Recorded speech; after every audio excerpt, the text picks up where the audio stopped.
हर महादेव दोस्तों, स्वागत है आपका यूनिवर्स मैसेज टुडे में। भगवान महादेव जी का नियोजन मान इसे सुनने की कोशिश करें और सुनने के बाद अपने जीवन में उतारने की भी कोशिश करें।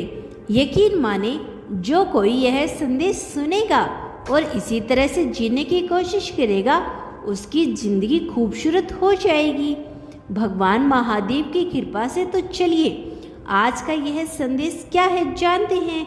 भगवान महादेव अपने भक्तों से कहना चाहते हैं कि तू फिक्र मत कर बंदे, कलम हमारे हाथ में है।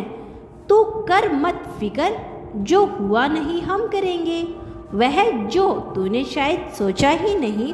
अरे तू तो हर रोज सोचता है कि खुद को बदलेगा, एक नई शुरुआत करेगा, जो हुआ उसे भूल जाएगा, जीवन में आगे बढ़ने की कोशिश करेगा।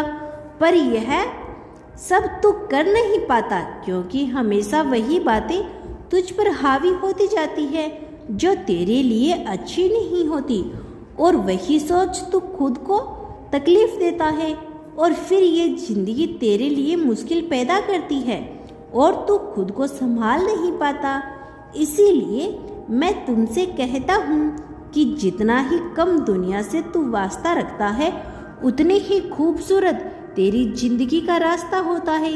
जितना कम तू दुनिया से वास्ता रखता है उतनी ही खूबसूरत तेरी जिंदगी का रास्ता होता है, क्योंकि दिखावे से यह जिंदगी नहीं चलती। जो दिखावा करते हैं ऐसे लोगों से दूर रहो। दिखावा समझने में देर लगती है पर धीरे धीरे सब समझ में आ जाता है। कौन कैसा है सब नजर आ जाता है। दिखावा कब तक करेंगे यह लोग, यह वक्त तो उनको भी सब कुछ सिखा जाता है। लेकिन तो एक बात याद रखना, जीवन में कुछ लोग इसीलिए जिंदगी में आते हैं ताकि तुम जान सको कि तुम्हें कैसा नहीं बनना है।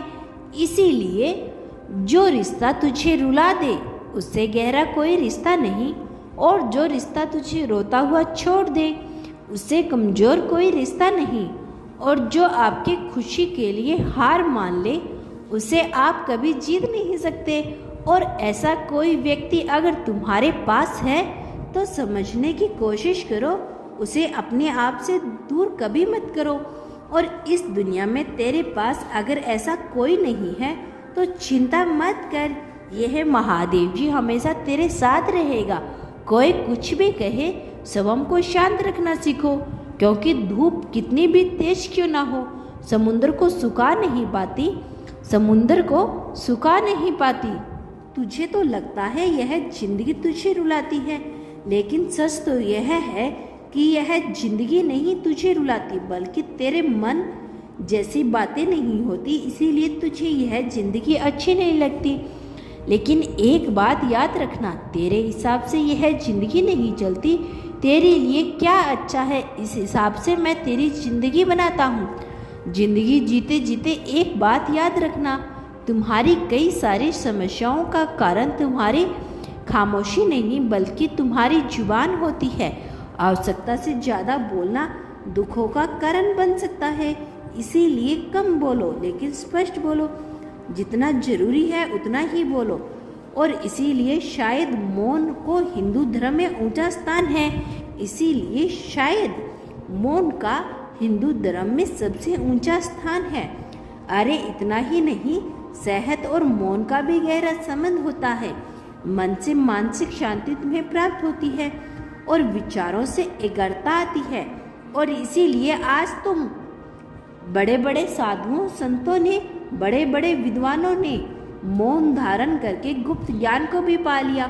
और तुम्हारी यही समस्या है कि तुम चुप नहीं रह सकते, और चुप ना बैठने के कारण कई सारी समस्याओं तुम्हें सामना करना पड़ता है, और कई सारी समस्याओं को तुम खुद को आमंत्रित करते हो। जैसे ही घर में क्लेश का कारण भी तुम्हारी जुबान ही होती है। चाहे तो तुम चुप रहकर क्लेश को ख़त्म कर सकते हो, लेकिन नहीं, तुम लोगों में तो जैसे स्पर्धा चलती है कि कौन सबसे ज़्यादा बोलेगा। इतनी स्पर्धा कि जीत किसी की भी नहीं होती, लेकिन फिर भी इनाम में तो तुम्हें बस मिलता है बहुत बड़ा दुख, मनमुटाव, गुस्सा, क्रोध। इसीलिए ज़्यादा बोलने से अच्छा है मौन व्रत धारण कर लो। जहाँ ज़रूरत है वहीं बोलना सीखो।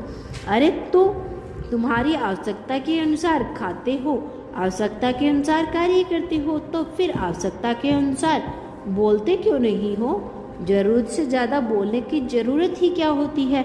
अगर तुम ठहर के ज़रा सोचोगे तो तुझे पता चलेगा कि कितना समय तूने ऐसे ही यूं ही व्यर्थ बातों में गंवा दिया और ज़िंदगी के उन बातों में समय गंवाया असल में जिसकी तुम्हें ज़रूरत नहीं थी। लेकिन हाँ, उस जगह पर बोलना बहुत ज़रूरी हो जाता है जहाँ सच में बोलने की आवश्यकता होती है।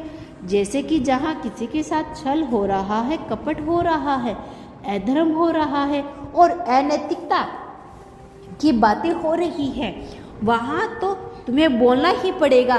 जैसे ही महाभारत में द्रौपदी का वस्त्र हरण हुआ, तब अगर भीष्म पिता, गुरु द्रोणाचार्य या फिर अन्य जो वहाँ पे उपस्थित थे उनमें से अगर कोई भी बोल पड़ता तो शायद महाभारत नहीं होती।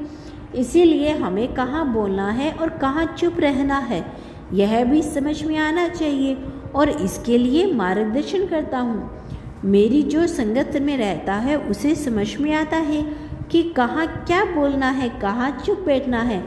और कुछ ऐसी तो जगह होती है जहाँ पर तुम्हें चुप ही रहना है, जैसे कि जिस बारे में तुम्हें कुछ पता ही नहीं हो वहाँ चुप रहो, ज़्यादा मत बोलो। जब दो लोग आपस में बातें कर रहे हैं वहाँ पर तुम कभी मत बोलो, क्योंकि उसमें तुम्हारा ही महत्व कम हो जाता है। जब कोई तुम्हें उनकी तकलीफ़ बता रहा है तो अपनी तकलीफ़ उनकी तकलीफ़ सुनो, उनका कहना सुनो, बीच में मत बोलो, क्योंकि तुम्हारी बोलने से ज़्यादा महत्व उनकी भावनाओं को है।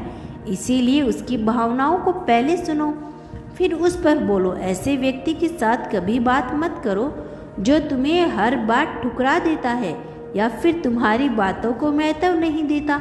तुम्हारे आसपास कई ऐसे लोग होते हैं जो तुम कुछ भी कहो लेकिन वह अनसुना कर देते हैं।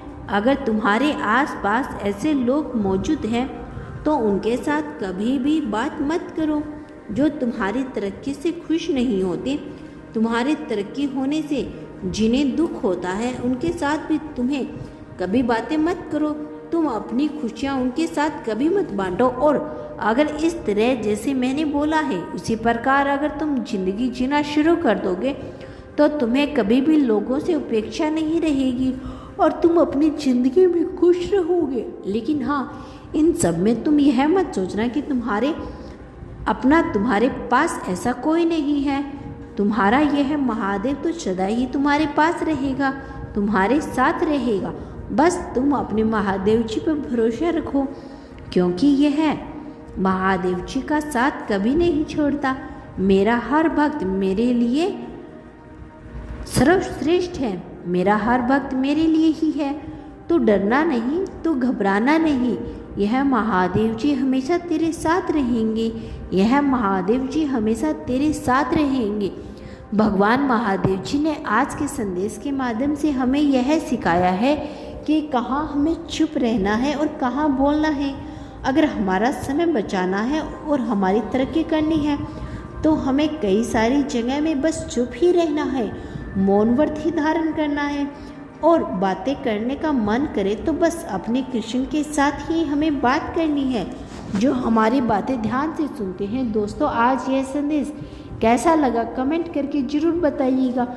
ऐसे ही संदेश सुनने के लिए हमारे चैनल को सब्सक्राइब अवश्य करें। फिर मिलेंगे एक नए संदेश के साथ, तब तक बोलते रहिए हर हर महादेव।